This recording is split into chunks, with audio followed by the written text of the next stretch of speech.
आजकल किसी मूवी में देखते हो पजामा आपके कंधे पे, चप्पल हाथ में और बस्ता बैग कंधे पे लगा हुआ है और स्कूल जा रहे हो। और फिर मैं उनको ही बोलता हूँ, अगर लगता नहीं हो सकता फिर तो जरूर करो। उसका अलग ही मजा है आपकी लाइफ में। ये सर आपका ये जो पंच लाइन है ना, ये तो बिल्कुल एकदम दिल में प्रिंट हो गई है सर।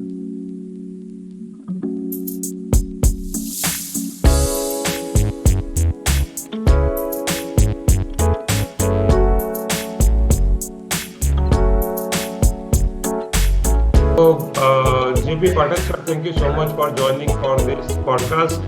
और आज जी सर, सर आज के इस पॉडकास्ट में बहुत सारी बातें दिल खोल के करने वाले हैं हम लोग। और फार्मास्यूटिकल के जितने भी लोग हैं उनके लिए ये पॉडकास्ट एक बहुत बड़ी लर्निंग के लिए, उनके लिए ये हो सकती है, एक बहुत बड़ा सीखने का माध्यम हो सकती है। और आपसे मैं जिसे अभी थोड़ी देर पहले डिस्कस कर ही रहा था सर, तो शुरू करते हैं। तो sir please share some brief about yourself and the beginning of the career in pharmaceuticals.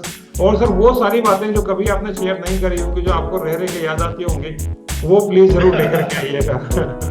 Ji thank you. मुझे ऐसा तो रियली बहुत भंडार है वैसे तो। एक्चुअली आई स्टार्टेड, मैं वापस चलता हूँ, आपको बैकग्राउंड लेके चलता हूँ। I belong to a small village in fact which is almost 6 kilometre from national highway. और ये उन दोनों की बात है जब गांव में इलेक्ट्रिसिटी नहीं थी, पानी का कोई साधन नहीं था। जो अच्छे परिवार थे, एफ्लुएंट थे, उनके घर में हैंडपंप लगा हुआ था, नहीं तो एक कॉमन वेल होता है ना सोसाइटी का जी, तो जिस पर डिपेंडेंसी रहती है। तो यू कैन इमेजिन, वहाँ से मैंने स्कूलिंग की अपने जी। और प्राइमरी स्कूल वहीं पे था। आगे की स्कूल के लिए थोड़ी दूर जाना पड़ता था। तो रेनी सीजन, खासतौर से समय जो सीजन हो तो बहुत इंटरेस्टिंग है। जब आजकल किसी मूवी में देखते हो पजामा आपके कंधे पे, चप्पल हाथ में और बस्ता बैग कंधे पे लगा हुआ है और स्कूल जा रहे हो जी। इतना ज्यादा मठ था ना, तो नेचुरली यू कैन। पर वहाँ पे एक बड़ा टीचर थे जिन्होंने बहुत मोटिवेट किया। वो स्टोरी सुनाया करते थे कि बड़े लोग कैसे बनते, क्या करते हैं, पढ़ाई का क्या रोल है उसमें। तो हमको लगता था कि इस गाँव में तो हो नहीं पाएगा, तो I have to go to somewhere. तो फादर बहुत सपोर्टिव थे, वो सबको चाहते थे। तो घर में मैं ही निकला घर से बाहर, जिसने रिस्क लिया। जो कंफर्ट जोन था, अच्छा था, परिवार तो नेचुरली रेपुटेशन थी, वहाँ पे जाके नेचुरली स्ट्रगल था ही। बट आई केम आउट और स्कूलिंग की, कॉलेज किया बल्ली कॉलेज दिल्ली से। और वहीं पे मैं एक दिन सब्जी लेने जा रहा था, तो एक जगह थे, बहुत भीड़ लगी। देखी मैंने, क्या है भाई, बोले साहब इंटरव्यू चल रहा है रिप्रेजेंटेटिव, हमको मालूम नहीं था ये होता क्या है। तो मैंने कहा ट्राई कर लेते हैं। तो मैं पहुंच गया वहाँ, बोले बायोडाटा है। मैंने कहा वो तो है नहीं मेरे पास, मैं तो सब्जी लेने जा रहा था। तो एक पेपर दिया उन्होंने कि इस पे बायोडाटा बनाओ अपना। अच्छा। तो फर्स्ट टाइम मैंने किसी को कॉपी करके उसका बायोडाटा सामने रख के अपना बायोडाटा बना के दिया।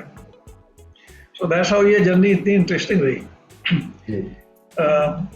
आई केम टू दिस प्रोफेसर मकई बाई चॉइस। ये इस बीच में जब ये मैंने आपको किस्सा सुनाया है, उससे पहले एक छोटा सा एक्सपीरियंस ये था। मैं कानपुर गया था मिलने अपने फ्रेंड को, वो वहाँ सीए कर रहे थे। तो नीचे वो वहाँ पेइंग गेस्ट टाइप पे रहते थे, एक रूम में 3 लोग थे, अलग अलग उनका सेटअप था। तो वहाँ उनमें से एक एवर्ट में ही, जो आपकी पुरानी कंपनी थी जहाँ पे वो रिप्रेजेंटेटिव थे, वो 6 फुट लंबा बंदा, शाम को देखा कोट वोट डाल के, टाई लगा के, जूते पॉलिश चमचा मारे। मैंने कहा भाई ये कोई तो बड़ा लग रहा है, आईएएस टाइप का भी है।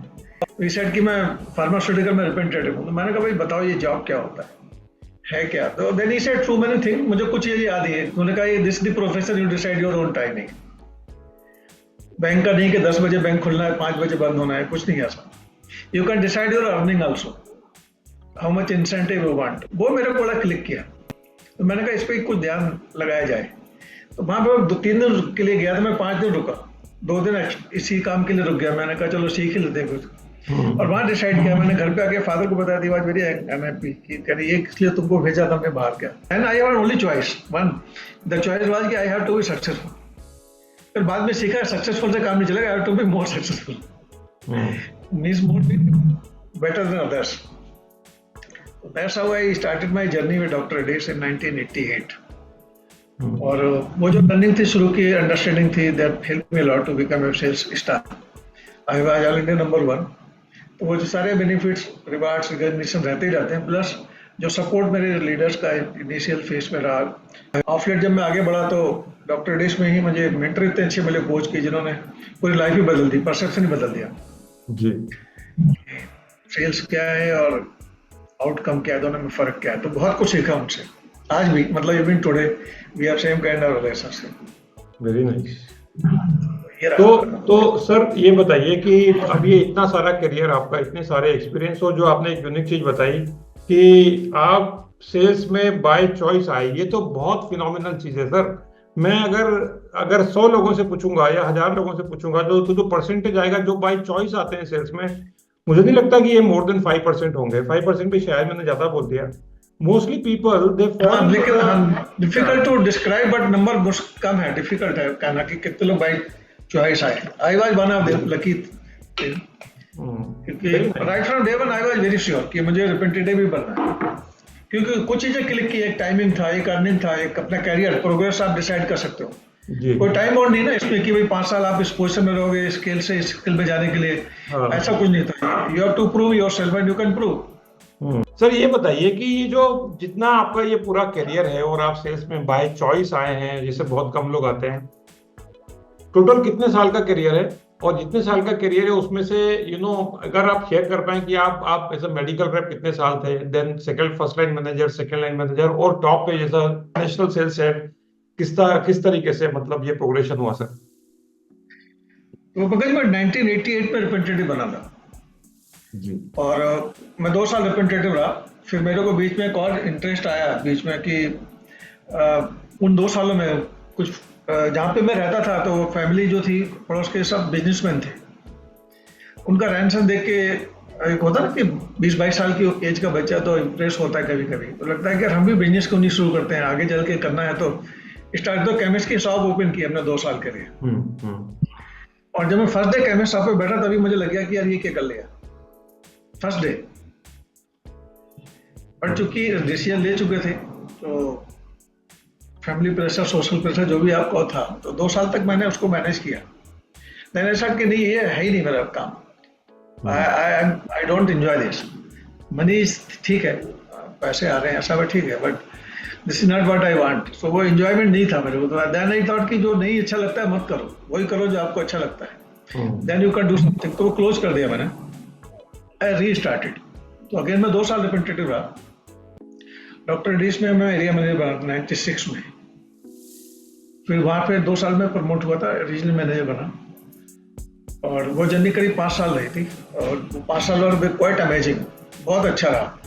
वहीं से मैं ट्रेनिंग में गया था 1.5 ईयर के लिए and came back to north India के हेड बना था मैं डॉक्टर डीस के डिवीजन में। और उसी में NSM प्रमोट हुआ था।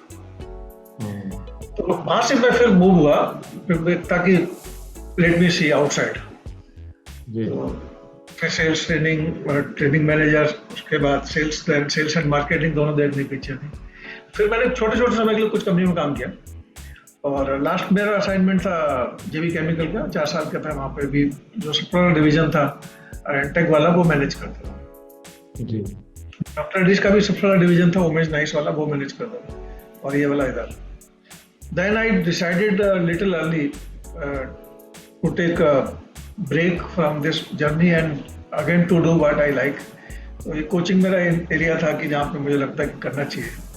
सो एंड डॉक्टर का भी था कि चलो गवर्नमेंट जॉब की तैयारी करनी है। तो घर मेरा यहाँ पे बना लिया था हमने तभी डॉक्टर डीस के इंसेंटिव से ही। तो वापस आ गया और फिर ये जर्नी स्टार्ट की बुक लिखने की। तो पहली किताब में था, मुश्किल लगी कि नहीं शायद नहीं कर पाएंगे। तो फिर वो पुराने दिन याद आ गए, जो नहीं कर पाओगे वही करने में सबसे ज्यादा अच्छा है। तो design then I started writing this books. So अभी तक 7 ई-बुक्स अवेलेबल है किंडल में और 5 आ गई हैं पेपर बैक में, जिनको पोथी ने पब्लिश किया इंडिया में ऑन डिमांड। और most probably in couple of days या वीक में 2 और आ जाएंगी पेपर बैक में। तो ऑल 7 विल बी अवेलेबल। आपने एक छोटी सी बात बोल दी है, बहुत ही आसान तरीके से बोल दिया, उतना बड़ा सेंटेंस आपने। सर उसको रिपीट कर सकते हैं क्या? जो नहीं कर पाओगे उसी को समथिंग आपसे उसमें ये लगता है ना कि जैसे शुरू में लगा कि भाई ये मुश्किल है, तो वो उसको करने में सबसे ज्यादा मजा है कि yes I can do it. जब कोई कहता है कि ये बड़ा मुश्किल है, तो देन ये शुरू से था मेरा कि जो मुश्किल है चलो लेट मी ट्राई दैट, आसान फिर कर लेंगे, उल्टा है जल्दी, जो अच्छा लगता है वो पहले करते हैं, ह्यूमन साइकोलॉजी है। बट मुझे लगता है जो मुश्किल है पहले वो ट्राई कर लो। Very good. तो दैट्स सर हमारी जो लाइफ होती है ना, एक मेडिकल रेप की जो लाइफ होती है, उसके जो शुरुआती जो दिन होते हैं वो बहुत मेमोरेबल होते हैं, और खासकर जब आप पहले बार आप जब करियर की शुरुआत करते हैं। मैं आपको एग्जांपल बताता हूँ कि अब आप शायद हंसेंगे कि ऐसे भी होता है क्या, मेरे ख्याल से आप रिलेट कर पाएंगे क्योंकि आप थोड़े से उस जनरेशन के हैं। कि मैंने सर तकरीबन 1.5-2 साल काम जो किया था वो साइकिल पे काम किया था sir. I worked on the cycle के आगे बैग लगा करके, जैसे वो इत्र बेचने वाले नहीं होते कुछ लोग, तो वही समझ भी लेते थे कि यार आप इत्र बेचने वाले हो गया। तो उस पे काम किया। उसके बाद में 2 साल के बाद में एक second hand Bajaj super scooter खरीदा था सर। मेरे फादर बोल रहे थे कि आप स्कूटर खरीद लो, ये मैं दे देता हूँ। मैंने कहा नहीं, मैं अपने पैसे से खरीदूंगा। एक थोड़ा सा मन को था कि यार नहीं खरीदेंगे तो अपने पैसे से। फिर जब खरीदा स्कूटर तो सेकंड हैंड स्कूटर खरीदा बजाज सुपर। अब नया स्कूटर, उसको रोज सुबह शाम बिल्कुल बाकायदा साफ करना, पहुंचना, उसके बाद में बॉस काम करने के लिए आए साथ में।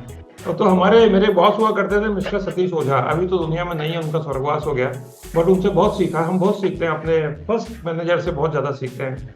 तो अब बात ये हुई कि मैं एक डॉक्टर थे हमारे यहाँ, डॉक्टर आर.के. मिश्रा, शायद ये जो पॉडकास्ट है, कभी कोई लोग, बेसिकली सर मैं खंडवा में था उस समय, मध्य प्रदेश में एक छोटा सा शहर है खंडवा, किशोर कुमार की नगरी उसको बोलते हैं, किशोर कुमार का। तो वहाँ एक डॉक्टर आर.के. मिश्रा हुआ करते थे, तो वहाँ उनके पास से उनको लेके गया। अब नया स्कूटर चलाना सीखा सर, अभी गियर कैसे डालना है, क्लच कैसे छोड़ना है, कभी कभी क्लच से बंद भी हो जाती थी स्कूटर, मतलब। तो वह अभी क्या हुआ कि उनके पास से कहीं और जाना था, तो स्कूटर पर मैंने ध्यान ही दे दिया कि बॉस बैठे ही नहीं है, और मैं स्कूटर स्टार्ट करके दूसरे डॉक्टर के यहाँ और जब वहां पहुंचा तो मैंने बोला अरे यार बॉस कहाँ चले गए यार, देखा तो मैं बोला यार बॉस तो बैठे ही नहीं है। फिर मैं सोचने लगा कि यार ये बैठे थे या नहीं बैठे थे, क्योंकि मैं आई वॉज वेरी केयरफुल कि बॉस पहली बार बैठ रहे, स्कूटर से कहीं एक्सीडेंट ना हो जाए। तो अब मेरा पूरा ध्यान वो जो स्कूटर जो राइड करना था उसमें। हाँ, तो फिर मैं देखा कि बॉस पीछे से चले आ रहे हो, ओझा साहब बिल्कुल पीछे से, वो छोटे से थे, बड़े कट्टू मट्टू जैसे लगते थे।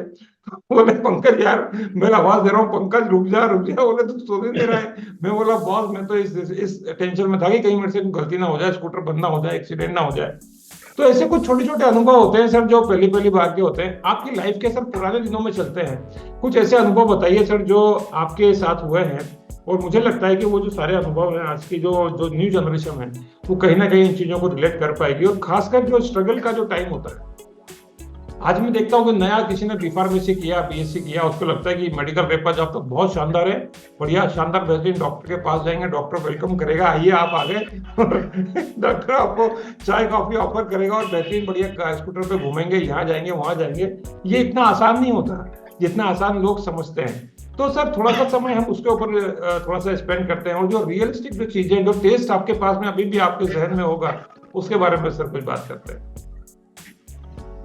चलिए पंकज, आपने अच्छा याद दिलाया, पुरानी मेमोरी में चला जाते हैं। तो हम अपने सीनियर सुना करते थे कि रेलवे स्टेशन पे डॉक्टर आता था उनको मिलने के लिए, घर से कुछ ब्रेकफास्ट भी लेके आते थे, ये सब ऐसा सुना करते थे हम। और हमने जब स्टार्ट किया तब तक काफी डिटेरेट हो चुके थे, इंडस्ट्री की हालत काफी अच्छी नहीं कह सकते। हालांकि आई शुड नॉट से कि मैं तो उसी वहीं से आया, निकल के आया। तो जब मैं रिप्रेजेंटेटिव बना अपने फादर की विश के अगेंस्ट, तो मेरे पास कोई चॉइस नहीं थी other than to be very successful. यही एक रीजन था मेरे पास। तो और फॉर्मल ट्रेनिंग में मेरी नहीं हुई थी इत्तेफाक से, बड़ा अनफॉर्चुनेट पार्ट था। जो भी हालात रहे हो कंपनी के उस समय, नॉमिनेट नहीं किया मुझे मेरे फर्स्ट बॉस ने, कहा अभी सिखाते तो उन्होंने मुझे विजिलेट दिया, डिटेलिंग तैयारी करा दी, और मैं पहले कॉल करने चला गया। नाम तो इन लोगों का डॉक्टर साहब का, तो उनकी कॉल में वर्ली में गया तो देखे 15 लोग लाइन में थे, मेरा नंबर 16वां था। तो 16 मैं ऑब्जर्व कर रहा था कि भाई क्या करते हैं। तो कुछ लोगों ने बड़ा अच्छा लगता है, डॉक्टर नाम से बुलाया, पूछा, कुछ लोगों ने जाके अपने परिचय दिया, डॉक्टर ने किसी बोला अच्छा बताओ, किसी बोला जल्दी करो। अब मैं बड़ा दुविधा में था कि मेरे साथ क्या होने वाला है, फर्स्ट कॉल है मेरी, तो नहीं उम्मीद कर डॉक्टर मुझे नाम से बुलाएंगे। अब ये क्या, मैं कोशिश कर रहा था कि सीख रहा हूँ क्या इनसे, कि मैं क्या करूँ कि जब 16वें नंबर पे हो तो क्या होने वाला है। तो नर्वसनेस बढ़ती चलेगी, और इतना नर्वस हो गया मैं विदाउट एनी एग्जाम से, जैसे विजिलेट निकाला हाथ कांपने लगा, विजिलेट नीचे गिर गया। तो मुझे लगा यार ये गलत प्रोफेशन में आ गया, चलो कुछ और ही ठीक है, ये फीलिंग आई इमीडिएटली फ्लैश में। लेकिन उसी दौरान डॉक्टर साहब ने एक गिलास पानी मंगवाया, कुर्सी पे बैठने के लिए बोला, स्टूल था उनके सामने, बोले बैठो इस पे, बैठ गया।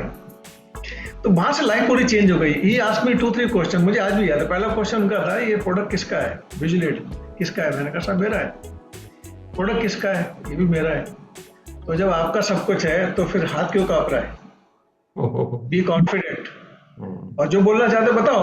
तो बताया मैंने उनको, बोला देखो इस तरह की बताओगे तो मैं आपका पर्चा जिंदगी भर नहीं लिखूंगा, आप क्या चाहते हो, बताने आए हो कि लिखवाने आए हो? ये दूसरा सवाल था जिसने मेरी लाइफ बदली, कि I am not there to tell, I am there to sell. ये बात मैं मॉडिफाई कर लिया, बट उनका जो वर्जन वो यही था कि ये बताने आए हो तो नहीं होने वाला कुछ भी। तो वहां से मैंने सीखा कि I am not there to tell, I am there to sell. तो कैसे होगा? देन अगेन 3 या 4 टाइम्स उन्होंने मुझे डिटेलिंग सुनी मेरे को। तो he said I am not convinced but still better, शाम को दोबारा आइए। तो मैं जो बचा हुआ टाइम था मैं खाली डिटेलिंग में गप करता रहा, और शाम को मैं ऑनेस्टली गया उनके पास वजह अवॉइड करने के, और वो लाइफ का चेंज हो गया। ही सेड कि first this is the with you, and ये आपके पास है, ये आपको कोई दे नहीं सकता है, यू प्रैक्टिस इट। अच्छा, जैसे आपने बोला कि मैं उस समय साधन नहीं था, पैदल काम करते थे, और एक जिद ये जरूर थी कि अगर स्कूटर लेंगे तो अपने पैसे से ही लेंगे। तो मैंने किसी से लिफ्ट भी नहीं ली कभी पूरे करियर में। रिप्रेजेंटेटिव को नहीं बोल सकते कि मैंने किसी के पीछे बैठ के काम किया, कभी भी, कभी पूरी लाइफ में। तो 2 साल मैं स्ट्रगल किया, और फिर मैंने मोटरसाइकिल ली। तो उसमें हीरो होंडा लॉन्च हुई थी, तो वो मैंने पहली स्टेडी 100 मेरी पहली बाइक थी, और कुछ चीज़ें बहुत सीखी जो बहुत हेल्प किया। और ऑफलेट तो बाद में इस पर तो डॉक्टर सीके प्रहलाद जी आए, तो उन्होंने तो बहुत वर्कशॉप किया इंडिया में, बहुत बड़े सीईओ लोगों ने पार्टिसिपेट किया। उनकी बुक आई थी Fortune at the bottom of the pyramid. उससे पहले मुझे लगता था कि ये तो मैं एक्सपेरिमेंट कर चुका हूँ जिस पे ये किताब लिख रहे हैं। तो नॉलेज का क्या रोल है, एजुकेशन का क्या रोल है, वो बहुत बाद में समझ में आया। तो ये था कि जब टाउन में जाते ना हम लोग, जैसे फॉर एग्जांपल यहाँ से बदायूं जाया करते थे, तो एवरीबॉडी विल के बस और ट्रेन बदायूं पहुंच जाते थे, पर मैं ऐसा नहीं करता। मैं almost 4 to 5 towns in route पे जो होते वो करते हुए जाता था। वहां से क्या हुआ, एक तो एक्सेप्टेंस बहुत अच्छी थी, कंपटीशन खत्म हो गया। You will not come to know कि मैं आप 2 बजे बदायूं छोड़ देते हो, मैं 2 बजे पढ़ता हूँ बदायूं, तो कंपटीशन था ही नहीं। आई गॉट स्पेशल रिकॉग्निशन कि लोग पहचानने लगे मुझे कि बंदा ये 2 बजे के बाद आता है। I was only representative used to meet in the evening. एक डेज मुझे अभी भी याद है, इसको इतने साल के बाद भी, शायद 35 साल के बाद याद है। डॉक्टर ने मेरे को पूछा कि you belong to this village. मैंने कहा नहीं, क्यों? कह रहे तुम हर मंडे आते हो मुझसे मिलने, तो मुझे लगा सैटरडे तुम भाग आते हो, घर पे रहते हो, और मंडे मुझसे मिलते हुए जाते हो। तो होता है ना, कभी कभी जुबान पे सरस्वती बैठती है, और कब आपको आ जाता है जैसा माइंड में, भगवान हेल्प करता है, शायद ऐसा होता है। तो आई सेड नहीं सर, एक कॉन्सेप्ट है फार्मास्यूटिकल इंडस्ट्री में को डॉक्टर का, they are special doctor, deserve different kind of treatment, and you are like quote to me. Town में नहीं हो तो क्या हुआ, but you deserve all those things. तो वो कहते हैं कि वो उन्होंने उनको आइडिया क्लिक करके ही like that, and he started supporting me. तो जब मैं रिप्रेजेंटेटिव से जब ऑल इंडिया नंबर 1 बना, तो मुझे लगा ये बहुत बड़ा फैक्टर ये था। और इनको मैंने अपनी बुक्स में कहीं ना कहीं पे अलग तरीके से कवर करने की कोशिश भी किया कि first you identify your customer and then identify their need. सब कुछ नहीं बिकता है, फिर कुछ भी बेच सकते हो आप, if you are able to satisfy the need of your customers. तो ये होल एक आइडिया था जिसे वर्क किया मैंने। रूट वर्किंग ने इतना हेल्प किया। मैं जब आगे एरिया मैनेजर बना, RM बना, तो वो सब काम करता चला गया। ऑफलेट तो बाद में डॉक्टर जी ने डिवीजन बना दी 2 मार्केट को लेकर। तो बहुत कुछ है मुझे लगता है कि एक्सप्लोर करने के लिए।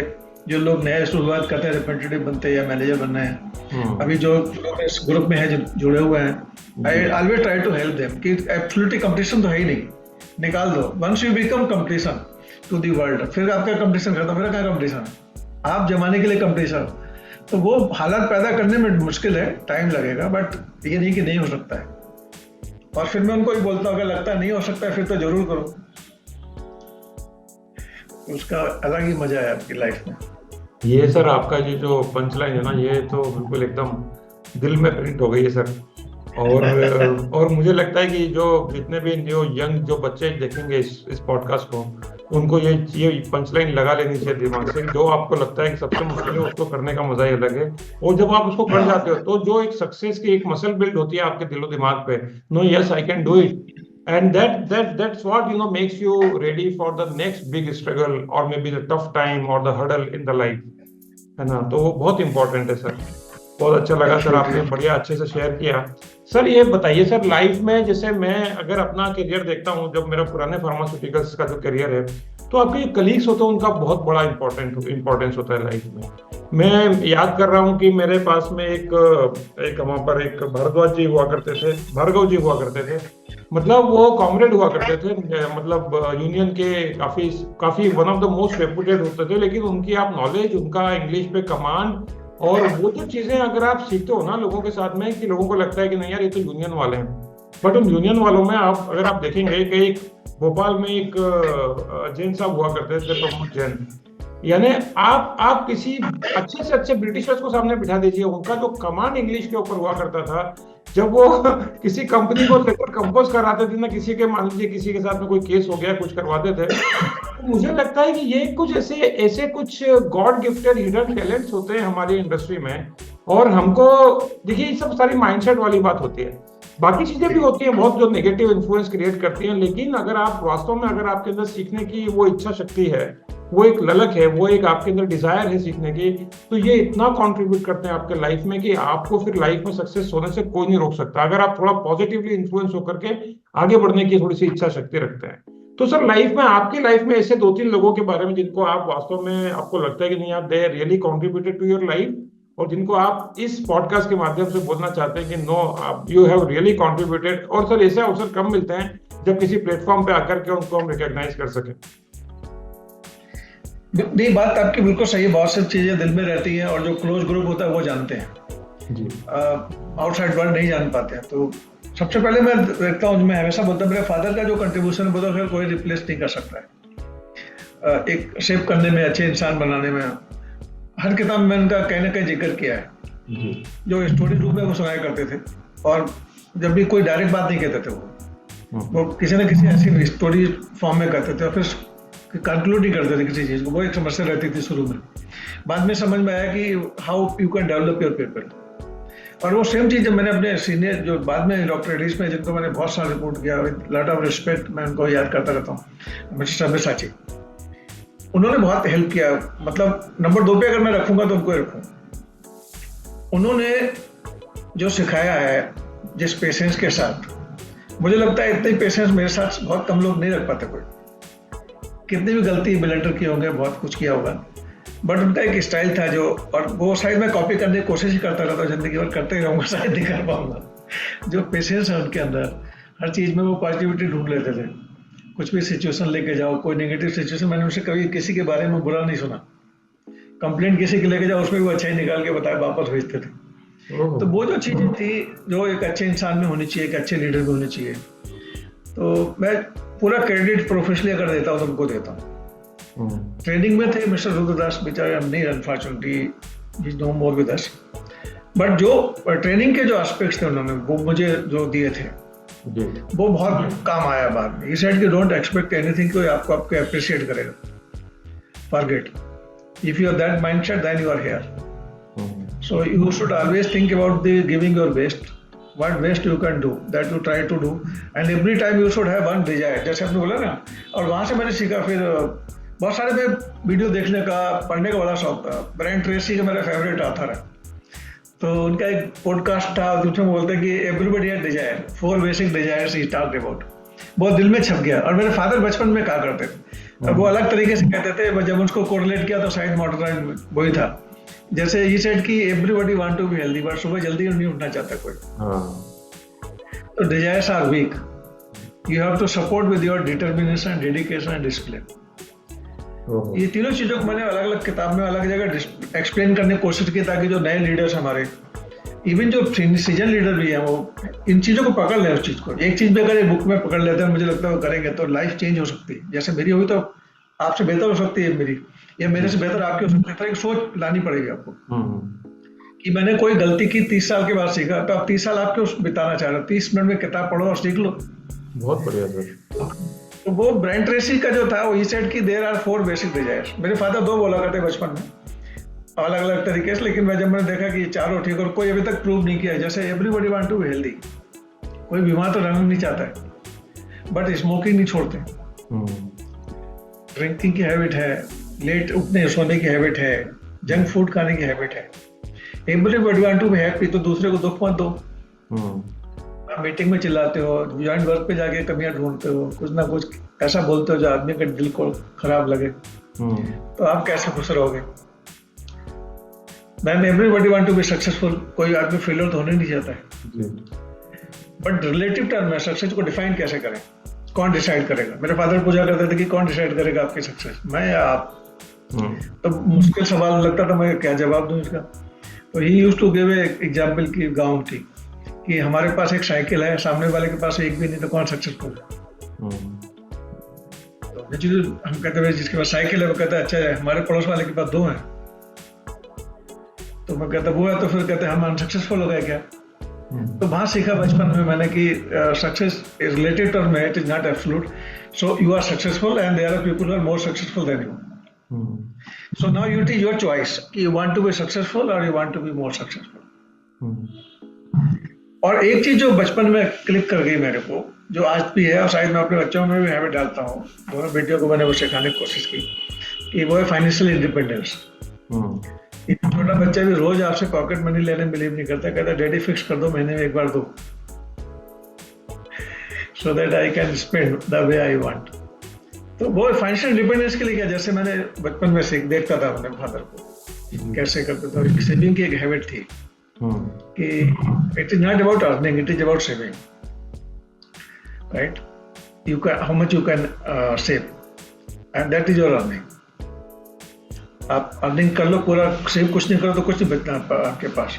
तो to achieve financial independence you need to be at right place, you should do right activities and you should have right mentor और कोच। जो मुझे लगता है कि मेरी लाइफ में जो मैं क्रेडिट देता हूँ विद लॉट ऑफ रिस्पेक्ट, तो वो मैंने उनसे सीखा। Very nice. ये कुछ जिन्होंने मोटिवेट करके रखा हमेशा। बहुत अच्छा सर, बहुत अच्छे लाइफ के जो पहलू आपने शेयर किए। 2-3 चीजें सर इसके बारे में बताइए कि जो आपका करियर प्रोग्रेशन में ऐसी कौन सी चीज थी जिसने आपको हेल्प करी, ताकि अभी जो इस प्रोफेशन में है, अभी तो sir pharmaceutical has change 360 degree, even sales and marketing, you know, the entire function has change, a lot of expectation have changed, but human element, you know, the influencing people, talking to them, emotional exchange, these are the few things which will never change, and these are the irreplaceable things. तो आपके sir career progression में ऐसी कौन कौन सी 2-3 चीजें थी या लोग थे जिन्होंने आपको बहुत हेल्प करी, और possibly the habit which you developed over a period of time as per your own understanding? मैं 2-3 चीजें शेयर करना चाहूंगा, और एक बहुत अच्छा मौका आपने मुझे दिया कि उन लोगों को याद कर सकूं, इनको मैं याद कर दिल में है लेकिन नहीं मौका आता कभी। यहाँ पे एक बुक स्टोर हुआ करता था जहाँ पे एक मैडम बदमा बैठा करती थी, तो मैं वहाँ किताब लेने जाया करता था, और मैं उनसे बड़ी यूनिक चीज सीखी मैंने, जो आज तक मुझे याद है। वो हर बंदे के बारे में डाटा रखती थी, मालूम नहीं उनकी मेमोरी थी, वो खुद कंप्यूटर थी क्या। मैं उनको 25 साल के बाद मिला, तब उन्हें पहले नाम से बुलाया मुझे। तो वो पूछा करती, जब मैं किताब लेने जाया करता था, हर महीने की 5 तारीख फिक्स सैलरी आती थी, तो पहले किताब लेके आता था। वो एक इन्वेस्टमेंट था। तो वो पूछते कि पहली वाली किताब खत्म हो गई, मैंने कहा मैडम, तो बताओ 3 चीजें बताओ जो आप उसमें से यूज कर सकते हो। क्या बात, या करोगे। तो पहले 1-2 बार बड़ा खराब लगता था मुझे, मैंने कहा इनको मैं पैसे देता हूँ तो क्या मतलब है, बट एवरी टाइम मुझे लगा कि यार ये बचने का चांस है नहीं, तो बेहतर एक डायरी खरीद लो। तो मैंने डायरी में नोट करना शुरू किया, और आज भी जैसे नोट्स है ना, ये इस तरह के नोट्स रखता हूँ मैं सामने। ये पुराने नोट्स हैं, आज के नहीं है। तो मैं सोचा अभी कभी याद आएगा तो मैं आज इनमें से पढ़ के आपको सुनाऊंगा कि ये कब के नोट्स काम आ रहे हैं। देन जब मैं रिप्रेजेंटेटिव बना तो 3 डॉक्टर्स को मैं जिक्र करना चाहूंगा। तो बहुत लोग जिन्होंने बहुत हेल्प किया मुझे शुरुआती के दिनों में। यहाँ पे डॉक्टर जौहरी साहब हुआ करते थे, एक बीके मिश्रा थे, वो बेचारे नहीं है अभी, एसके अग्रवाल थे, हैं जो भी बल्ले में हैं, एम के मल्होत्रा हैं, दीपक उदेसिया जी, ऐसे कुछ नाम मुझे याद आ रहा है, प्रवीण बास जी हैं, बहुत लोग ऐसे, गिरीश अग्रवाल है। तो इनमें से 2 लोग ऐसे थे जिन्होंने मुझे अच्छा रिप्रेजेंटेटिव बनने में हेल्प की। वो कहते हैं कि मैं आपसे एक सवाल पूछूंगा, उसका जवाब मिलेगा तो एक प्रिस्क्रिप्शन दूंगा, और नहीं किया तो उस दिन वापस जाओ। तो हम मालूम नहीं वो क्या पूछे, तो मुझे आज तक वो मेरे को उनका एग्रीमेंट था कि एक सवाल पूछेंगे, जवाब दोगे तो एक प्रिस्क्रिप्शन देंगे, और 2 जवाब दिए तो 2 प्रिस्क्रिप्शन मिलेंगे। मैं कोशिश करता कि कितने सवाल पूछे, बट फर्स्ट डे मुझे याद है मिश्रा जी ने सवाल पूछा कि how many amino acids are there, बड़ा प्राउडली मैंने बोला 10। तो इस सेट की सवाल नहीं था, ये सवाल नेक्स्ट आ रहा है, उनके नाम बताओ। तो मैं बहुत कोशिश किया, 5-6 के बाद मैं अटक गया। तो इस सेट की आज का तो आपका काम हो गया, यू कैन गो नाउ। हमें बड़ा प्रॉब्लम पड़ गया, क्या किया जाए। मैं बदायूं में था, कॉल करने भूल गया, मैं बुक स्टोर गया ढूंढना कि कौन बुक बेचता है 10th-12th की। वहाँ पे मैंने वेबसाइट का देखा, भाई नहीं पता लगा। तो उन्होंने बोला सब एक किताब और नाम दिया कि वहाँ मिल सकती है। मैं वहाँ गया तो मुझे मिल गया, मैंने वहाँ से लिख के ले गया और दोबारा जाके मैंने अटेम्प्ट लगाया। तो देन ही सेड कि इतना ही आसान है याद करना, तो उन्होंने फार्मूला दिया, उन्हें दिया था मैट विल फ्लाई। और बाद में जब मैं टैबलेट इंडिया में काम कर रहा था, उनका बड़ा ब्रांड था, तो मैंने सीखा टीवी टिल 8 PM और टीवी टिल 10 PM। तो 8 PM तक 8 आ जाते थे, ऐसे तो आते हैं अमीनो जैसे आर्जिनिन, हिस्टानिन। तो वो मुझे आज तक याद है, अगर मुझे रात को 2 बजे उठा के पूछे मैं बता दूंगा। तो वहां से जो सीखा मैंने, वो क्वेश्चन उनके सब प्रोडक्ट रिलेटेड हुआ करते थे। देन आई रियलाइज कि प्रोडक्ट नॉलेज एक ऐसी चीज है जो आपका एक विनिंग स्ट्रेटजी हो सकती है। You should know as much as you can about your product. Service बाद में हम सीख सकते हैं। बट मैंने देखा कि मेरे पास जो प्रॉब्लम थी वो लैंग्वेज की थी, थॉट की कमी नहीं थी शुरू से। तो अपब्रिंगिंग ऐसी थी, फादर का एक स्टाइल था सिखाने का, तो बहुत थॉट थे मेरे पास, लैंग्वेज नहीं थी उनकी, तो मैं वहाँ फेल हो जाता था। तो हिंदी मीडियम में पढ़ा हुआ, गांव का बैकग्राउंड आपको मैंने शेयर किया, तो you can understand all those things. जब कंपटीशन ही नहीं है कोई वहाँ, तो कैसे सीखोगे आप। तो देन ही सेड कि कम्युनिकेशन बड़ा रोल प्ले कर सकता है। देन आई लर्न कि नहीं, जो आज भी मैंने लिखा हुआ है इसमें, अगर आप देख सकते हो तो इफेक्टिव कम्युनिकेशन। ये बोला कि वो नहीं है कम्युनिकेशन, क्या करते हैं, कितना इफेक्टिवली बताते हो आप। हिंदी में बताओ कोई प्रॉब्लम नहीं है, इंग्लिश में बताओ जरूरी नहीं है, बट इतना इफेक्टिव हो आप कि मैं समझ सकता हूँ जो आप कहना चाहते हैं। ये मेरा दूसरी लर्निंग थी। आज भी मैं लोगों को वही बोलता हूँ, जैसे आपने बोला ना कि बेसिक नहीं चेंज हुआ कभी भी, ना होगा शायद। तो फर्स्ट नो योर कस्टमर। जैसे मैंने 10-11 नाम गिनाए आपको, ऐसे मेरे पास 50 डॉक्टर का डेटा है, उनके डेट ऑफ बर्थ है, मैंने शरीर के बच्चों का रिकॉर्ड रखना शुरू कर दिया। तो हर साल अपडेट कर लेता था कि भाई आज पंकज जी आज कहाँ होंगे, इस साल कहाँ होना चाहिए। तो वो डेटा अपडेट करता रहा, तो नेचुरली एक पर्सनल टच हो गया। तो मेरे जो पॉइंट्स थे बहुत पहले लिखे थे कि इनको करना चाहिए सीक्वेंस पे। अगर मुझे सीक्वेंस इधर उधर हो सकती है, बट मुझे आज भी लगता है कि है उतना ही important. If you know your customers, तो एक पॉइंट आपको जीत गए, but then you know about their problem also. उनकी नीड क्या है। आपका प्रोडक्ट तो है बट उनको नीड नहीं, और प्रोडक्ट आपका वर्ल्ड क्लास है, तो कुछ नहीं होने वाला है।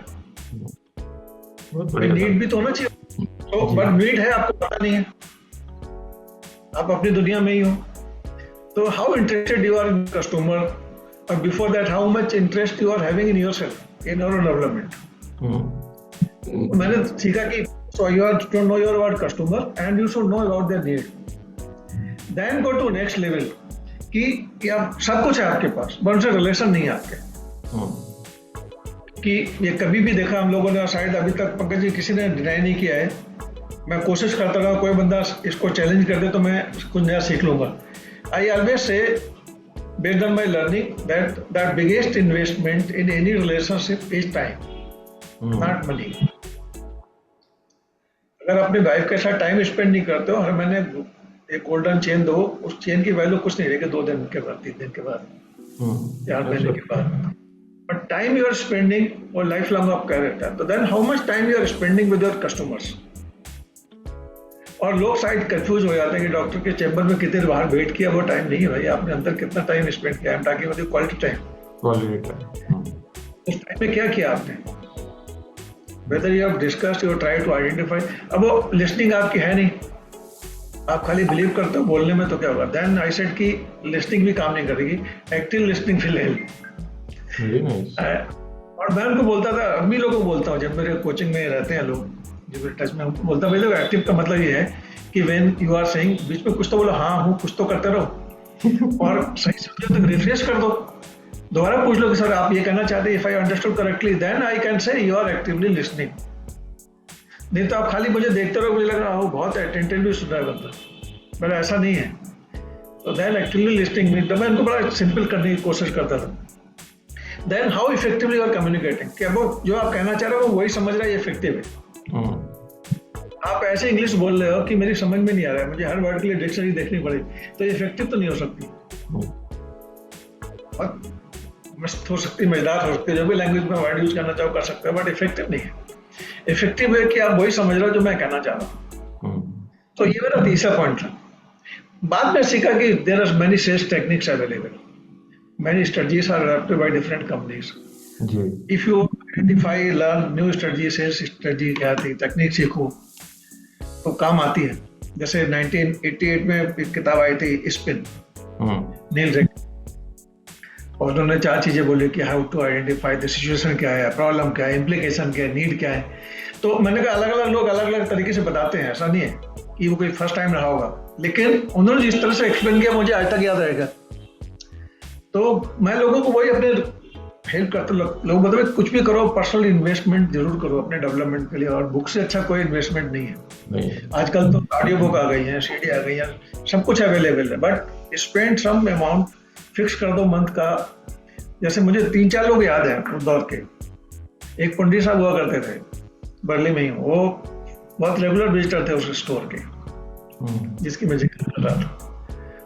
और मेरा फर्स्ट फिक्स था, 5th को एक गाड़ी की वर्क था सर्विसिंग, और मेरी एक नई किताब, ये 2 इन्वेस्टमेंट फिक्स थे। तो अगर आपकी गाड़ी सर्विस है, ऑयल फ्यूल सब परफेक्ट है, तो कभी धोखा नहीं देगी आपका, every time we will be on time. मैंने देखा वहां से एक बड़ा इंटरेस्टिंग चीज सीखी डॉक्टर एस के अग्रवाल, और मैं तो बड़ा कॉमन था, इसे कि अगर आपको ऑब्जेक्शन हैंडल करना आ जाए तो आपकी सक्सेस बहुत बढ़ जाएगी। मैं उनको पूछा करता कि सर ऑब्जेक्शन होता क्या है, तो ही सेड, उन्होंने पूछा, शुरुआत की बात बता रहा हूँ मैं आपको, और अभी तो मैं आपको काफी डिफाइन करके बता रहा हूँ, तो नहीं तो बहुत लंबा टाइम चला जाएगा। तो वो कहते थे कि objection means I want more information. आपको लगता है भाग जाओ, जनरल लोग कहते हैं प्रोडक्ट मैनेजर से पूछ के बताऊंगा, वो ना पूछ पाता ना बता पाता मुझे, तो वो ओपन रहता है हमेशा। तो देन ही सेड कि objection mean always means I want more information, और आई एम नॉट अंडरस्टूड, आपने बोला क्या है। तो again go back, effective communication में जाइए वापस, एंड दोबारा इसको कोशिश करो कि नाउ यू से कि कहाँ पे गैप है। So doctor want more information, for example, or customer wants more information. So how to manage your those situations? उसको ऑब्जेक्शन हैंडलिंग का नाम दे दो। तो फर्स्ट मैंने डिस्कस किया था कि know your customer, try to understand their need, build relationship which is long lasting. यहाँ पे आपका मतलब सेल्फलेस नहीं होना चाहिए, सेल्फलेस होना चाहिए। देन योर इफेक्टिव कम्युनिकेशन आ गया, सेल्स टेक्निक्स की मैंने बात की, हैंडलिंग ऑब्जेक्शन की बात की। और जो मेरे बॉस बाद में मेरे मेंटर कोच, वो एक चीज बड़ा बोलते थे, आज भी बोलते हैं हमेशा, कि कंसिस्टेंसी का कोई रिप्लेसमेंट नहीं है। अगर आप गलत चीज भी करते रहो कंसिस्टेंटली तो वो परफेक्ट हो जाएंगे आपस में। बहुत बढ़िया sir.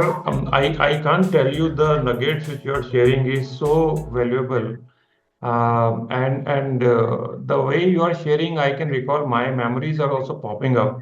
So I follow the English philosopher called Venn Dyer, and his famous quote, what he used said that the way you look at things, the things you look at change. Yes. And as you said that the readers, the habit of reading, the readers are absolutely leaders, right? So and another thing which I remember, that there is no substitute to the consistency and the persistency what you share just now, you know, and these are few important things. A person who lives 100 lives. A person who do not read lives only one.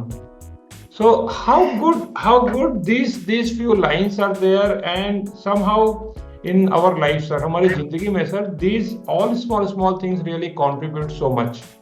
And I feel that the current generation, or maybe the upcoming generation, must learn from all these nuggets, which probably, you know, help them to take them to the path of whatever they wish to achieve into their life. ऐसा सब I लगता है I ji. fully agree, and I witnessed that. And what you said, I always try to give little more power to this by saying, कि everybody has thought. I give my personal example. I was having a lot of thought, but I was not able to express. When I started reading books, इससे मुझे language मिल गई. And I was able to. That's how I have written books. तो कैसे हुआ था? तो कहीं ना कहीं आया था. अब इतना लिख दूंगा, मुझे ऐसा गॉड गिफ्ट है या ब्लेसिंग्स है मेरे सीनियर्स की, पेरेंट्स की. तो ये तो अब सर सारी बातें अब हम केवल बुक्स के बारे में करते हैं सर, एक एक करके sir please show us all the book cover pages बताइए, एंड उसके अंदर की जितनी चीजें सर आप बता सकते हैं जो हमारे लिए बहुत इंपॉर्टेंट हो सकती हैं, जो आपको लगता है, प्लीज शेयर कीजिए. और मैं रिक्वेस्ट करूंगा बाकी जो भी हमारे ऑडियंस हैं, जो भी हमारे व्यूअर्स हैं, कि if you really wanted to shape up your career, please read these books. These books are the experience of so many years and the decades. देखो, मैं तो कहता हूँ कोई जरूर नहीं कि मैं MBA की किताब पढ़े, बट किताब जरूर पढ़े जी. जो भी राइटर आपको अच्छा लगता है, ऑथर अच्छे लगते हैं, उनको पढ़ो, लेकिन पढ़ो जरूर जी. एंड इट इज, मैं नहीं कहता कॉमिक्स बुक खरीद लाओ, फिल्मी दुनिया पढ़ो, वो नहीं. जिस फील्ड में आप हो उस फील्ड से रिलेटेड बुक्स अवेलेबल है, उसको आप पिक करो. जैसे मैं आपको एक दिखाता हूँ कि first book I wrote, if you can see one thing that will make you an effective leader. तो हर आदमी की इच्छा है कि मैं एक अच्छा लीडर बनूं, कोई खराब लीडर तो बनना नहीं चाहता है, बट इसमें मैं कोशिश करता कि कैसे शुरू करें. इसका बड़ा एक बैकग्राउंड ये था कि ये रियल स्टोरी है. गांव में मैं जब छोटा बच्चा था, रेडियो भी हर घर में नहीं होते थे, एक रेडियो होगा था, तो जो स्क्वायर होता है जहाँ पे लोग मिलते थे, वहाँ पे रेडियो फुल वाले में बजता था, और फिर लोग अपने चर्चा करते थे. जैसे कृषि दर्शन आया तो उस पर चर्चा हो गया, पॉलिटिकल कोई सब्जेक्ट उस पर चर्चा हुई. तो गाना उस दिन बज रहा था कि छोड़ो कल की बातें, कल की बात पुरानी, नए दौर में लिखेंगे हम मिलकर नई कहानी. मुकेश जी का गाना था. तो ये बचपन का किस्सा है, बहुत पुराना, मुझे पूरा आज भी वैसे ही याद है. क्या हुआ तो उनमें एक गाँव में जनता ने पूछा कि यार कितना अच्छा गाते हैं, इसमें कोई आवाज में खड़खड़ाहट तक नहीं है. तो ये डिस्कशन शुरू हो गया. फिर काफी कुछ हुआ होगा, बहुत कुछ मैं जो इसमें कवर मैंने किया है वो क्या है कि वहां से मैंने पिक किया कि what is that one thing, कि ये टीम है, टीम वर्क है, आदमी का इंडिविजुअल प्रैक्टिस है, रियाज जिसे बोलते हैं, what you do practice daily, वो हार्ड वर्क है, कम्युनिकेट है. क्या वन थिंग. तो इस पूरी किताब मैंने लीडरशिप में वो लिखा है कि वो क्या एक चीज ट्राई करो, आइडेंटिफाई करो आपके अंदर वो है क्या. तो either it is your strength और एरिया ऑफ इम्प्रूवमेंट, और कुछ नहीं है. मैं वीकनेस की बात नहीं कर रहा हूँ. I am talking about your strength and area of improvement. If you can identify in this book कि वो क्या है, मेरी इफिशियंसी है या इफेक्टिवनेस है, ट्रस्ट है या बिलीफ है. जैसे मैंने छोटे छोटे एग्जाम्पल बचपन के लिखे. फादर कहते थे कि घर से बाहर जाते हो दो तरह के लोग मिलते हैं, एक वो जो आपको जानते हैं और दूसरे आपको नहीं जानते. जो आपको जानते हैं उनको क्या बताना चाहते हो या क्या छुपाना चाहते हो, और जो नहीं जानते उनको क्यों बताना चाहते हो, ये दो सवाल पूछा करते थे. तो वो इतना हैंडी रहा, अभी भी मैं प्रैक्टिस करता हूँ. मेरे बच्चे कहते हैं, वाइफ कहते हैं, मैं तो नहीं, जैसे हो बिल्कुल वैसे ही रहो. जो मुझे जानते हैं दोस्त, पता है उनको कोई शो ऑफ करने की जरूरत नहीं है, और जो नहीं जानते कितना शो ऑफ करो कोई फर्क नहीं पड़ता.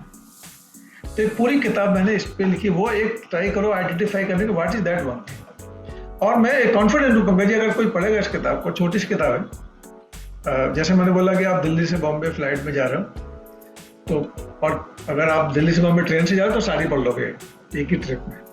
और नेट पैड लेके पढ़ो. आप एक बार में पढ़ने की जरूरत नहीं है, बार बार पढ़ो. जो सब्जेक्ट अच्छा लगता है वो पढ़ो. बट इसमें मैंने कोशिश की कि वो एक चीज ढूंढो आपके अंदर क्या है. कम्युनिकेशन हो सकती है, आपकी टीम हो सकती है, आपका टीम वर्क हो सकता है, आपके एफर्ट्स हो सकते हैं, टाइम मैनेजमेंट हो सकता है, कुछ भी है. जो वो क्या है, ये जब लिखते लिखते मुझे आइडिया आया कि ये बहुत बड़ी किताब हो जाएगी. तो ये आइडिया था दिमाग में कि लिखेंगे छोटे ताकि इंटरेस्ट बना रहे. तो फिर मैं लिखा अगर स्ट्रेंथ ढूंढ लिया आपने वो क्या है, तो फिर दूसरी किताब में लिखी कि how to go beyond your strength. वो स्ट्रेंथ अगर आपने ढूंढी आपकी क्या है.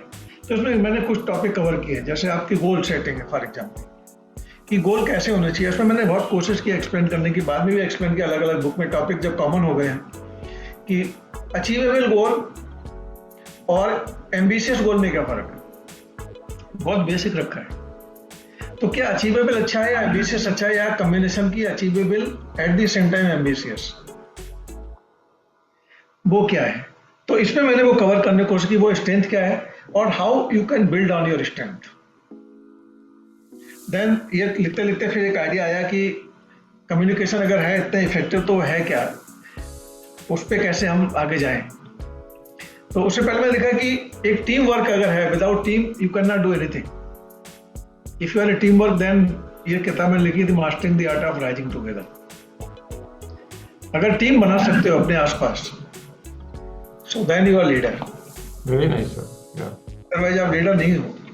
आपके ऐसे डिजिग्नेशन है, विजिटिंग कार्ड पे लिखा हुआ है और आप वैलेट करके पीछे रख लेते हो, पैंट के पीछे वाली जेब में, उसके आगे नहीं हो। लीडर हुआ जब लोग आपके फॉलोअर हैं, आपको लोग कॉपी करते हैं, आपकी एब्सेंस में आपकी एग्जाम्पल कोट करते हैं जी। देन फिर हाउ टू कम्युनिकेट इफेक्टिवली। आपके अंदर स्ट्रेंथ है, सब ढूंढ लिया आपने, तो हाउ टू कम्युनिकेट इफेक्टिवली ये बड़ा इंटरेस्टिंग पार्ट है कि, और पूरी किताब मैंने इस पे लिखी है कि एक्टिव लिसनिंग का इसमें क्या रोल है, सिचुएशन का क्या रोल है, किसको कम्युनिकेट करना चाहते हो, क्यों करना चाहते हो, क्या करना चाहते हो जी, at the end of the day क्या बनना क्या चाहते हो। फिर goal setting, how to set your goals. Goal should be time bound. सब बोलते हैं स्मार्ट फ्रेमवर्क है, SMART, specific.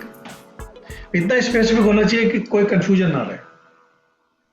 What you can measure, what you cannot measure, you cannot achieve, because you will not able to monitor that. You will not able to manage. So triple M कहते हैं ना, measure, manage and monitor. Then it should be achievable but ambitious. अगर गोल ambitious नहीं तो कोई motivation नहीं है। मैं रोज 15 मिनट वॉक करने जाऊंगा, इसमें क्या मोटिवेशन, क्या बट मैं रोज 5000 स्टेप चलूंगा, 7000 स्टेप चलूंगा, 10,000 स्टेप चलूंगा, तो जो कभी गया ही नहीं है वो 10,000 का पहले दिन रख ले, तो उसके लिए तो एम्बिशियस है, अचीवेबल नहीं उसके लिए, तो वो फिर वो कोशिश नहीं करेगा। तो जब सेल्स के लोगों को मैं बात करता हूं, मैंने कहा आपको 20% से ग्रो करना है, तो मैंने 2% रखो बस सर, मैंने 20% एक साथ बताया। हो सकता मंथ ईयर एंड होते तो 24% पहुंच जाओ, 20% कोई बीट कर दो। बट फर्स्ट डे अगर आपने बोल दिया 20%, तो आधे लोग तो छोड़ देंगे वो कि पॉसिबल ही नहीं है। बट उनको बोलो 2%, तो कहते हाँ सर बिल्कुल पॉसिबल है, तो लेटेस्ट ट्राई। तो हाउ टू कम्युनिकेट भी आ गया इसमें, वो वन थिंग है वो भी आ गया, इन्वॉल्व कर लिया आपने, तो टीम वर्क भी आ गया, how to mastering the art of rising together. और जो मैं बात की, मैंने ये पॉइंट रखा था सेल्स टेक्निक एंड स्ट्रेटजी, ये मेरी 6th बुक है जो पब्लिशिंग में है, हार्ड कवर आ जाएगा अभी, ई बुक अवेलेबल है कुंडल पे, 7 अवेलेबल है। तो वहां पे मैंने वो टच किया है पॉइंट कि वो सेल्स टेक्निक्स क्या है, स्ट्रेटजी क्या होती है, हर कंपनी के पास स्ट्रेटजी है। और वहां से आइडिया जो आया था, एक हार्वर्ड का जो मस्ट रीड आता ना,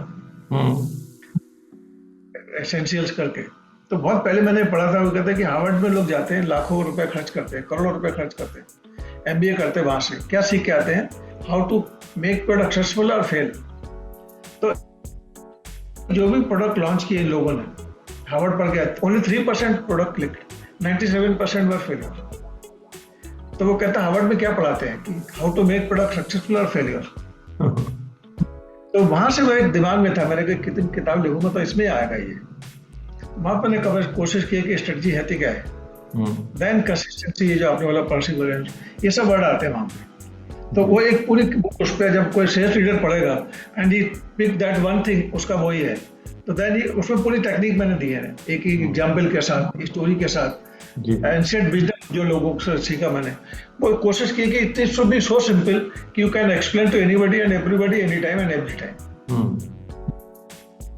और लास्ट जो अभी 7th बुक है वो है लीडरशिप अगेन सक्सेस, जो उनके लिए क्या है, सेल्स लीडरशिप मास्टरी।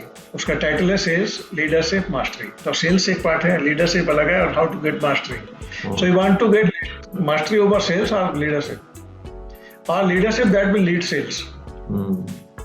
तो कहीं पे मैंने कवर किया था पॉइंट में कि you are believing in sales closing और क्लोजिंग सेल्स। क्या बात है। क्लोजिंग सेल्स कॉल है तो आपको पता होना चाहिए when to close and how to close. और सेल्स क्लोजिंग हर मैंने फार्मा कंपनियां करती हैं, किसी की आज तक देखी नहीं मैंने क्लोज हो गई हो, क्योंकि sales you can never close till you close down the company और क्लोज वो मैं चला जाऊंगा, दूसरा आके क्लोज करेगा, वो जाएगा, तीसरा आके क्लोज करेगा। बहुत बढ़िया सर, बहुत बढ़िया सर। मैं कहता हूँ जो कर ही नहीं सकता उसको ट्राई मत करो। You try to close sales, not sales closing. Perfect, एकदम परफेक्ट सर। और इनके एक किताब बनी तो एक जो लर्निंग थी शुरू की, तो आपने पूछा ना शुरू में कि वो क्रिटिकल कंपोनेंट्स क्या थे जो, या जो सीखा जो लोगों के साथ साथ, तो एक क्रिटिकल चीज थी follow up after sales and service जी। द नॉट फॉलो अप जो जनरल बात करते हैं, follow up after sales and service वो क्या है? अगर आपको रिपीटेड सेल चाहिए तो आपके रिपीटेड कस्टमर कौन से हैं जो रिपीट सेल देंगे और क्यों देंगे, तो वहाँ पे क्या कर रहे हो आप? तो वो एक इस तरह से फॉलोअप के रूप में, तो इसलिए जो किताब अगर देखें आप, अब मैं दोबारा फ्लो दिखाता हूँ आपको, तो आपको लगेगा हाँ ये फॉलोअप है। जैसे if you are able to identify your one thing, then you should must add on that strength. So I said keep beyond strength. First I thought keep putting build on strength. Then I said no, you should not build, you should go beyond. And once you are going beyond, this means you are adding strength every time. जैसे आपने quotation एक coat बोला बहुत अच्छा कि next time you see the same thing you should see it is different, it is changed or it is changing. So that's how this title has come. Then this title came, without team you are nothing. Build your team. And team is not a group of people. They all have aspirations. They have the diversity. They have everything. They have their own problem, their own challenges. But for you, they are the same. You have to treat them equally. Yeah. So try to understand their need. Try to understand their limitations. And try to help them. So then this idea came. How to communicate effectively. So communication is active listening. So I try to explain that. And then this, how to set goals which are smart enough, means ambitious, realistic, at the same time time bound. I will not achieve कि इसी life में करना है भाई, तो कैसे करोगे? Then full follow up में एक स्ट्रेटजी है कि जो मैंने कई बार जिक्र किया है बुक में, तो वो लोगों के दिमाग में आएगा कि मैं उसके लिए अब कहाँ जाऊँ। तो कि नहीं, एक बुक बनाते हैं जिसमें केवल सेल टेक्निक और स्ट्रेटजी की बात की पूरी बुक में, और कुछ भी नहीं है। But all in story form, so you will not get bored कि मैंने कहीं से ऐसा लिख दिया कि अब क्या करें इसको। स्टोरी में दिया, फिर एक्सरसाइज को कोशिश की कि एक्सरसाइज भी दूँ स्टोरी पढ़ने के बाद, ताकि वो जो एक्सरसाइज आप करोगे वो आपका अपने एग्जाम्पल होगी। मैं कोई ज्ञानी आदमी नहीं हूँ कि मैं ज्ञान बांटिए कि भाई मुझसे ज़्यादा ज्ञान तो गूगल पे है। मैंने अपना एक्सपीरियंस शेयर किया 35 साल का, कुछ गलतियां की, कुछ अच्छा सीखा, तो दोनों लिखा है मैंने कि भाई ये गलती आप मत करो। हमने कल काफी है, मेरे साथ रहने दो, आप उसका अच्छा पार्ट ले लो। कहीं पे मैंने कंक्लूसिव नहीं लिखा, कहीं पे भी। और I have tried to give credit as much as I can give. जहाँ सीखा, जिसका सीखा उसके नाम से कोशिश किया है कि मैसेज है। Very nice, very simple sober, very simple sober and very nice. So when you were showing all the book cover and just demonstrating, मेरे दिमाग में केवल एक ही नाम आ रहा था सर, वो है नरेंद्र मोदी जी का। बिकॉज एक लीडर में वो सारी चीजें, जैसे आपने बताया ना, go beyond your strength, communication is the key, work together. अभी recently I am just sharing with you, it's maybe my experience which is quote unquote non political kind of thing. So recently, जब जो election हुआ उसके बाद, the way he was sitting on the second day with all his, the ministers, cabinet minister, and he was having agenda in the hand, and he was talking everything, कि क्या करना है. Even before, they won the election, he was having everything ready. मुझे ऐसा लगता है कि एक कॉर्पोरेट लीडर, सक्सेसफुल लीडर जिस तरीके से काम करता है इंडिया की पॉलिटिक्स में, I think he is the one who is setting standards and beyond the expectations of the people, and which probably हम सबके लिए, कंट्री के लिए, देश के लिए तो अच्छा है। मैं ये नहीं बोल रहा कि उनके अंदर खराबियां नहीं है, मे भी 100 खराबियां भी होंगे उनके अंदर जो लोगों को पसंद नहीं आती होंगी, वो ये क्यों बोलते हैं, वो क्यों बोलते हैं, ये क्यों नहीं बोलते, वो क्यों नहीं बोलते। बट जिस तरीके से वो टीम को लेकर के चलते हैं, जिस तरीके से वो लोगों को एम्पावर करते हैं, जिस तरीके से उनका डिसीजन मेकिंग है और क्विक एक्शन, मतलब आप एक टाइम सर वो था जो हम वेट करते थे कि 26 जनवरी 15 अगस्त को कोई बोलेगा हमारा प्राइम मिनिस्टर, और अभी आप देखिए हमारा प्राइम मिनिस्टर, मतलब दुनिया में कोई ऐसा व्यक्ति नहीं जिसके सामने उसको पता नहीं होगा कि कौन है ये। The respect and reputation which has grown over a period of time for India has increased in the leaps and bounces. तो मैं अभी वो सारा कुछ मेरे दिमाग में आ रहा था, तो मेरे को लगा कि मैं जस्ट शेयर करूँ इस पॉडकास्ट के माध्यम से। तो ये था sir. Anything else sir you would like to share? या मेरे को भी एक एक्सपीरियंस शेयर करना। मैं एक फार्मा कंपनी के सीईओ के साथ इंटरेक्शन था मेरा, तो यहाँ सेइंग कि कुछ एंगेजमेंट चाह रहे थे, तो कहते कि अपने कोचिंग में आप क्या करते हो? मैंने कहा मैं कुछ भी नहीं करता, मैं खाली कोशिश करता हूँ हेल्प करने के लिए। जो आपके अंदर है लोगों की, तो सेल्फ अवेयरनेस मुझे लगता है कि एक लानी चाहिए।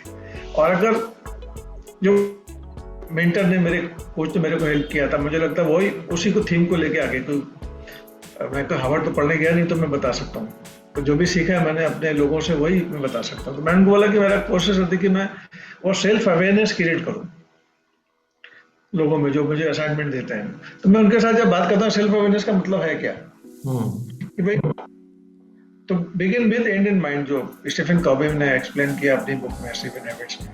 तो मैं उनको बोला करता था कि मैंने लिखा कहीं कि उनको कैसे मैंने बोला वो मैं बताता, इसलिए मैंने लिखा था ये।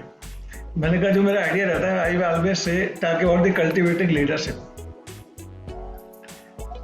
मैं पढ़ता हूँ मैंने क्या लिखा था जो उनको पहले पॉइंट में, तो इस साइड मैंने उनको बोर्ड पे लिखा था, तो मैं बोर्ड वही मैंने कॉपी किया है, कल्टीवेटिंग लीडरशिप प्रेजेंस। तो उन्होंने पॉइंट पकड़ा लास्ट वाला, प्रेजेंस क्या मतलब, इसका क्या मतलब आपके हिसाब से? तो मैंने कहा जैसे आप हो और अपने संत के लिए आप बात करते हो, लीडरशिप के लिए कोचिंग कर रही है, तो मैंने कहा कहीं कहीं गैप आपने महसूस किया ना, अदरवाइज क्यों आपके दिमाग में आइडिया है? तो ये बिल्कुल उनको बहुत क्लिक किया, हालांकि था तो बहुत मेरी लिमिट के बाहर था, ऐसा मुझे महसूस होता है सेल्फ अवेयरनेस में कि मैंने शायद गलत बोल दिया, ज्यादा बोल दिया। बट जब उनके डिस्कस किया, is such a nice person, ये realize and recognize yes you are right. तो ऐसे कि प्रेजेंस का असर मेरा मतलब है कि लोगों को लगना चाहिए कि मेरा लीडर एक करिश्मेटिक लीडर है। मैंने अपनी बुक में 3-4 जगह एक्सप्लेन किया कि वो अलग अलग एग्जाम्पल के साथ दिया है, उनके एग्जाम्पल दिया, उनका बिजनेस का बैकग्राउंड दिया, आउटकम दिया, देन आई आस्क क्वेश्चन कि आपके हिसाब से क्या लीडरशिप है। तो वो अगर वो उनके 5 लोग बैठे हैं, वाइस प्रेसिडेंट, मार्केटिंग हेड सब बैठे हुए हैं, और उनको अगर प्रेजेंस फील नहीं होती है,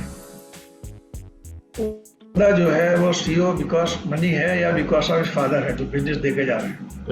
how do I feel the presence of my leader that is a charismatic leader?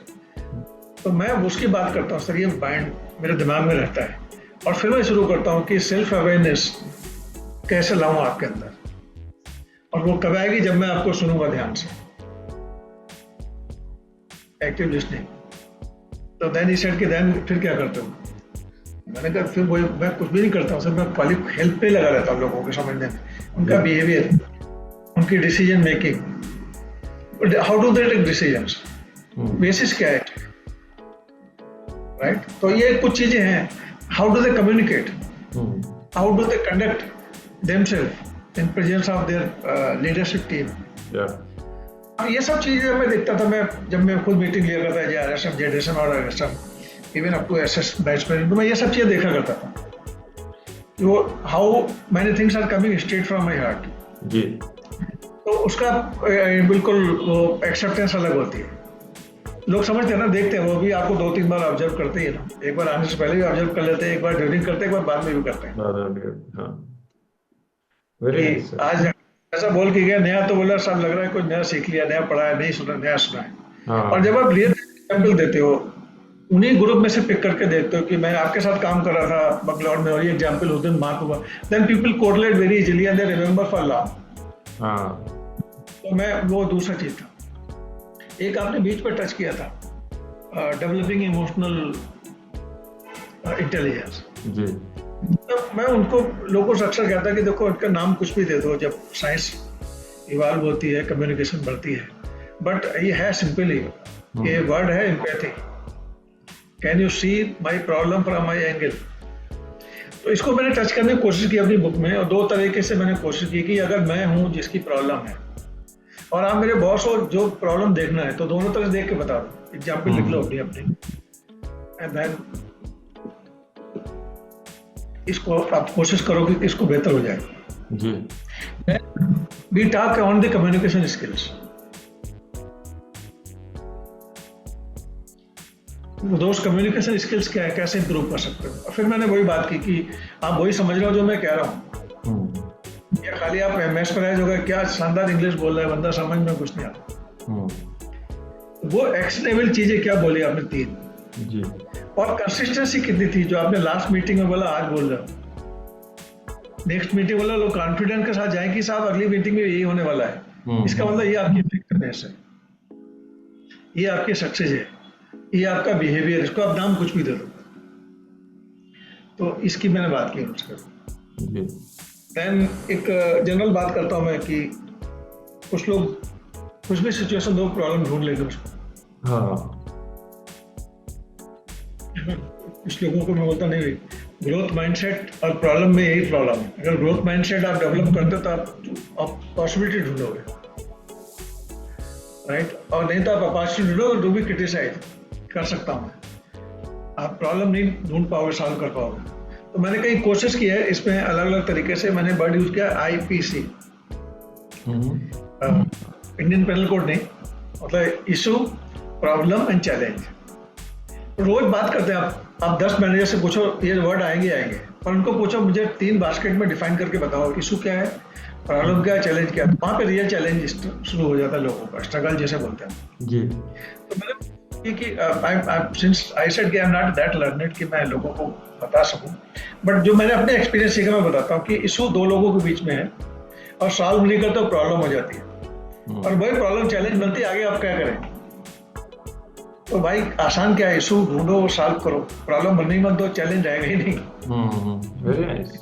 कहने में लगता है आसान, लेकिन जब प्रैक्टिस करने लगते हो कंसिस्टेंसी के साथ, इमोशनल इंटेलिजेंस की जब बात करते हो, वो सब चीजें आती है, एम्पैथेटिक हो जाते हो आप, कम्युनिकेशन आपकी हो जाता है, बिहेवियर इंप्रूव हो जाता है, तो चीजें आप इंप्रूव कर जाते हो। Very nice. और हर आदमी जो कंपनी हायर करती है लीडर्स को काय के लिए करती है, तो परफॉर्मेंस के लिए। तो फिर उस लोग हमारा मेन थीम रहता है how to enhance the performance. तो परफॉर्मेंस है क्या, आउटकम है, या कैसे आप मेजर करते हो, आपके की इंडिकेटर्स क्या है जिसके बेस पे आप मेजर करना चाहते हो जी। और अगर की परफॉर्मेंस की बात करते हो आप, जो इम्प्रूव करना चाहते हो, तो उसके साथ एक वर्ड जरूर लगा रहा है जिसको हम इग्नोर करते हैं या एक्सेप्ट नहीं करते, वो है अकाउंटेबिलिटी। रिस्पॉन्सिबिलिटी कुछ ना कुछ अकाउंटेबिलिटी लेके आती है। अब आप रिस्पॉन्सिबिलिटी ले लेते, अकाउंटेबिलिटी नहीं लेते, तब भी मुश्किल है, और नहीं देते हो तब भी मुश्किल। और वो कैसे आप एक्सचेंज करोगे, या लोगों के अकाउंटेबल बनाओगे, या खुद को अकाउंटेबल बनाओगे, ये मेरा काम है एज ए कोच। तो मैं इस पे काम करता हूँ, बेसिक 4-5 चीजें। Very nice sir, lovely sir, बहुत सारे पॉइंट्स आपने डिस्कस किए, शेयर किए। एक लास्ट क्वेश्चन पूछता हूँ सर, अनुपम खेर से मिले हैं कभी? हाँ, क्या दोबारा भैया? अनुपम खेर से मिले हैं कभी आप? नहीं, मैं पर्सनली तो कभी नहीं मिला, स्क्रीन पे ही देखा उनको। आपका जो फेस है बिल्कुल बहुत ज्यादा उनसे मिलता जुलता। शायद किसी ने बोला कि नहीं बोला पता नहीं आपको, मतलब मुझको ऐसा कुछ रिफ्लेक्शन आ रहा था। मुझे 1-2 लोगों ने कहा, मैंने कहा शायद इसको अगर आप ब्रॉडकास्ट करेंगे तो हो सकता है अपने तक पहुंचे, मैंने पूछूंगा उनको। चलिए सर, बहुत अच्छा लगा, और बहुत ही लाइवली सर आपने सारे सवालों का जवाब दिया, बहुत अच्छे तरीके से, बहुत सरल तरीके से आपने समझाने की कोशिश करी, बहुत बड़े बड़े डिफिकल्ट और बड़े कॉम्प्लेक्स टॉपिक्स को sir. Thank you so much, sir, for taking out time for this podcast. We will be going to put it, make it very live very soon, sir. और कोशिश करेंगे जब कभी मौका मिलेगा आपके साथ सर इन पर्सन मुलाकात करने का, और we will discuss करेंगे। Will be my pleasure, अगर किसी फोरम में, किसी प्लेटफॉर्म में मिलते हैं तो। Sure, sir. It will be my pleasure. Thank you very much. Thank you. Thank you, sir.